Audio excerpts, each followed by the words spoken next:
There is a moment, almost silent, when you realize that something is not in harmony. You desire wealth.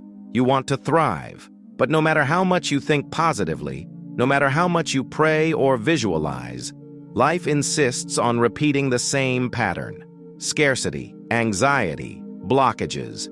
And then that uncomfortable question arises: could I be doing something wrong? But what if the answer goes deeper than that? What if the problem isn't lack of effort, nor lack of faith, but a lack of vibrational alignment? You may desire wealth with all the strength of your mind, but if your body is still vibrating scarcity, fear, survival, that is what the quantum field will mirror back to you. Because, as Neville Goddard used to say, you don't attract what you want, you attract what you are. Bruce Lipton, while studying spiritual epigenetics, shows us that the internal environment, thoughts, emotions, memories, is the true conductor of our biology. And if that environment is misaligned, filled with frequencies of pain, rejection, insecurity, your vibration becomes incompatible with the flow of abundance. That is why positive thinking, when disconnected from emotional vibration, does not transform. It becomes nothing more than noise layered over a field that is still crying out for help. True abundance is not born from effort. It is born from coherence between what you think, what you feel, and what you consistently vibrate. In this video, we will walk together through 5 deeply transformative steps, 5 vibrational reconnections that not only explain why abundance has not yet arrived, but will also show you how to align body, mind, and soul to co-create a new reality. 5 steps, 5 truths, and 1 essential reminder: you are not broken, you are realigning. And now, let's begin the first step. The first step may seem invisible, but it is perhaps the most decisive. It is realizing that your vibration may not be wrong. It may simply be in survival mode. And when the body vibrates survival, it cannot co-create. There is no space for creation when everything inside you is occupied just trying not to collapse. This is not your fault. It is programming. It is neurobiology. It is the reflection of a nervous system that was trained, throughout life, childhood, ancestry, to remain in constant alert. If you grew up in an environment where money came with tension, where love was conditional, where personal worth had to be earned through effort, then it is likely that your body learned to live under stress, with tense muscles, a racing heart, repetitive thoughts, the fear of losing, of failing, of not being enough.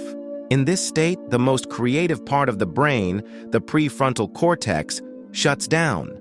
And the one that takes command is the amygdala, the threat radar. You may even tell yourself that you are prosperous, but if your body is at war, it will vibrate urgency, it will emit scarcity, and the quantum field, which responds to your dominant frequency, will reflect that back to you. That is why it is so common to feel tired, drained, frustrated, even after applying manifestation techniques. Because the mind wants, but the body is still trapped in survival. The way out is not to force a new vibration. It is to create small windows of emotional safety, moments in which the body can feel that it no longer needs to fight, that it can rest, receive, trust.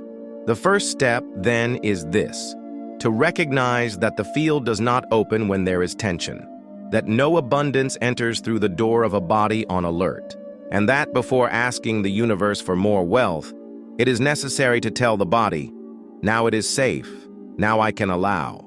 This subtle permission, when repeated consistently, begins to dissolve the pattern of scarcity, and little by little, a new vibration is established, not of need, but of presence, and it is within that presence that creation begins. The second step is not about achieving, it is about recognizing the place from which your desire for wealth comes.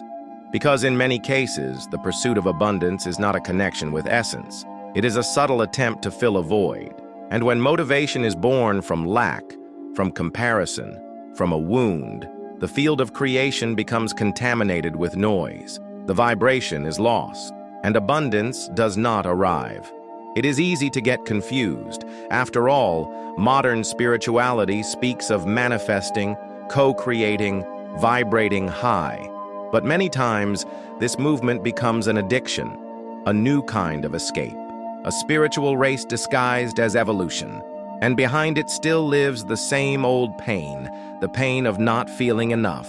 When you desire wealth to prove something, to others, to your family, to a wounded version of yourself, what vibrates within is not love. It is neediness. It is compensation. And the quantum field responds to that incoherence with silence, not because it is punishing you, but because there is no resonance with truth. The dopamine that comes from spiritual expectation is deceptive. You start a new course, practice a new technique, light a candle, write to the universe. For a moment, you feel hope, but soon comes the frustration, the repetition, the question, why hasn't it happened yet? And the answer often lies there, in the emptiness you didn't want to face. Joe Dispenza speaks of the importance of emotional coherence, and it is only possible when vibrational honesty exists. That means, is what you truly feel aligned with what you are asking for? If the answer is no, there is no guilt. There is an invitation. The second step is this: to stop chasing abundance as someone trying to run away from themselves, and to begin asking yourself with kindness, for whom within me do I want this wealth? Maybe you will discover that you are trying to give a wounded part of yourself the validation it never received. Maybe you will realize that you still believe you must achieve everything in order to finally be loved. Or maybe you will find a new motivation, cleaner, truer. Because true abundance does not come to fill what is missing. It comes to expand what is already whole. And that only happens when your field no longer seeks compensation, but truth. The third step does not happen in the mind. It happens in the field. It is when you understand, in a felt way, that wealth is not just something you wish for or imagine. It is something you vibrate. And this vibration is born from the coherence between what you feel and what you project as intention. Joe Dispenza teaches us that every thought sends an electrical signal to the universe, and every emotion, in turn, generates a magnetic field. When these two elements align, the clear thought and the elevated emotion, the vibrational field becomes coherent. And in this state of coherence, the impossible begins to reorganize itself. But coherence is not an effort. It is a state. And this state can only arise when you truly feel that you are already part of what you wish to create. When, for moments, your body believes, not as an illusion, but as a vibrational anticipation of what already exists in another layer of reality. Most people try to manifest wealth only with the mind. They visualize numbers, possessions, achievements. But if there is no genuine emotion in the body, the field remains fragmented, because the field does not respond to the image. It responds to the vibration, and vibration is emotion in motion. That is why this third step is a call to embodiment. It is not enough to think about prosperity. You must feel yourself already living in it, even if only for 2 minutes a day, even if in silence. Close your eyes and imagine. How would your body behave if you were already at financial peace? What would be the rhythm of your breath, the weight on your shoulders, the posture of your walk? This image is not fantasy. It is a vibrational rehearsal. And the more your body gets used to this state, the more familiar it becomes. And what becomes familiar becomes possible. This process is like planting a seed of frequency and watering it every day with a minute of emotional truth. A minute where you do not wish, you inhabit. A minute where you do not wait, you become. The third step is this: to create moments of emotional immersion where your intention meets your feeling, where your mind visualizes with clarity, and your body responds with gratitude, with worthiness, with presence. This coherence, even brief, has the power to reprogram the field. And once the field is reprogrammed, it restructures reality. Because, in the end, what you consistently feel is what the universe recognizes as your truth. The fourth step reveals something that often remains hidden. The reason you cannot manifest is not only in your thoughts. It is in your body.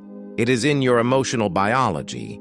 It is in the beliefs that silently embedded themselves in your cells, like a vibrational code that repeats even when your mind already desires something else. Bruce Lipton, in his studies on epigenetics, shows that we are shaped not only by DNA, but also by the internal environment in which that DNA is expressed. This means that your cells respond to the emotions you feel regularly. And those emotions, in turn, are influenced by unconscious beliefs absorbed up until the age of 7. In other words, much of what you vibrate today was not a conscious choice. It was emotional learning. If you grew up hearing that money is dangerous, that those with a lot of money cannot be trusted, that success requires sacrifice, that pleasure must be earned, your body records this as truth. And even if you desire wealth, if deep inside your cells still associate prosperity with risk, they will resist, not to sabotage you, but to protect you. In this context, manifestation becomes a divided field. The mind wants a new reality, but the body remains loyal to the old programming. And this incoherence prevents the vibration from stabilizing, because energetically, the field perceives contradiction. And where there is contradiction, there cannot be fluid creation. That is why the fourth step is cellular rewriting, a subtle yet profound process, a path of reconciliation between the mind that desires and the body that fears. And here enters a symbolic, almost poetic question, but one charged with power. If your stem cell, the one that holds the original code of your existence, could write a letter to your mind, what would it say? Would it ask for more gentleness? Would it reveal the exhaustion of carrying beliefs that are no longer yours? Would it long to be updated with a new vibrational language, one based on worth, on pleasure, on trust? This symbolic exercise is not fantasy. It is a form of listening, because the body speaks. And when you listen to it with truth, it responds. Wealth must first and foremost be felt as safe, as familiar, as welcome. And this familiarity only takes root when the body receives vibrational permission to leave the past behind. The fourth step is this: to allow the cell to say yes, not only to the idea of prosperity, but to its vibration. And when that yes happens from the inside out, the field recognizes it and finally begins to respond. The fifth step is not the loudest. It is the quietest. It is the one that does not demand effort. It demands presence. Because, contrary to what many believe, abundance does not respond to shouting. It responds to the field. And the field that most attracts wealth is not the most intense. It is the most stable. Vibrational stability is when your inner state no longer swings between hope and frustration, between euphoria and fear. It is when you create firm ground within yourself, where wealth can arrive and remain, because it is no longer startled by the noise of doubt. It recognizes a home there. This does not mean emotional perfection. It means coherence. It means that even on difficult days, you continue vibrating the worth you want to live. That even in small choices, there is respect for your deservingness, because the field does not need fleeting intensity. It needs subtle repetition, constant alignment, micro-coherent actions. These micro-actions are like symbolic gestures. When you organize your home with beauty, even with little. When you choose words that vibrate abundance, even in simple conversations. When you invest time in caring for your energy, even without elaborate rituals. All of this communicates to the field that prosperity is already part of your routine, not as an exception, but as your nature. Greg Braden speaks of the intelligence of the heart and the electromagnetic field it generates. This field does not depend on words. It depends on emotional integrity. And integrity begins when you stop negotiating with scarcity, when you no longer sabotage yourself in the name of doubt, when you become, with your presence, the vibration you wish to receive. Imagine, then, the universe's field as a great harmonic frequency, and you as a tuning fork. When your field vibrates in resonance with the note of abundance, it stands out, and the universe amplifies that note, not because it is the loudest, but because it is the clearest, the most consistent, the truest.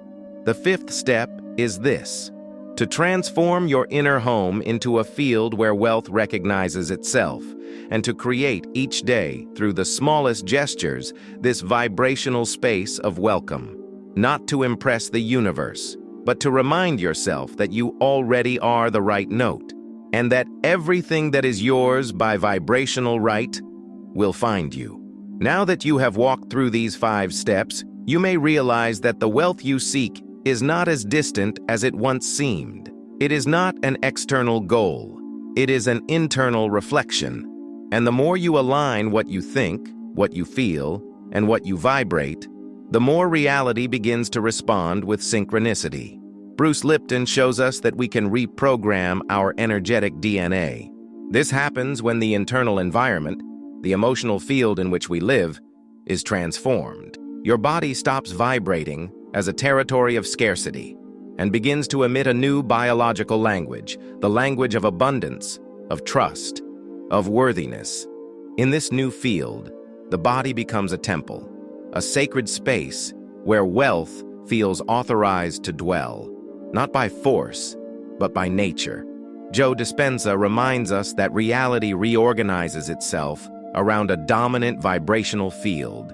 This means that what you repeat with intention, even in silence, even for brief moments, begins to reshape what happens around you, because the universe does not deliver what you ask for only with words. It delivers what you vibrate with consistency. True abundance is born when you no longer try to convince the world that you deserve, but when you pause, breathe, and remember. Remember that you already are the field. Remember that your presence is enough. Remember that your energy, when coherent, has the power to open paths that effort never could. And perhaps the deepest step of all is this: to rest in the frequency of now, because it is in the fertile silence of the present that creation happens. It is not urgency that generates miracles. It is presence, and the seed of abundance. It does not grow in anxious soil. It blossoms in the soil of presence. In the soil where the heart is at peace, the mind is silent, and the body finally ready to receive.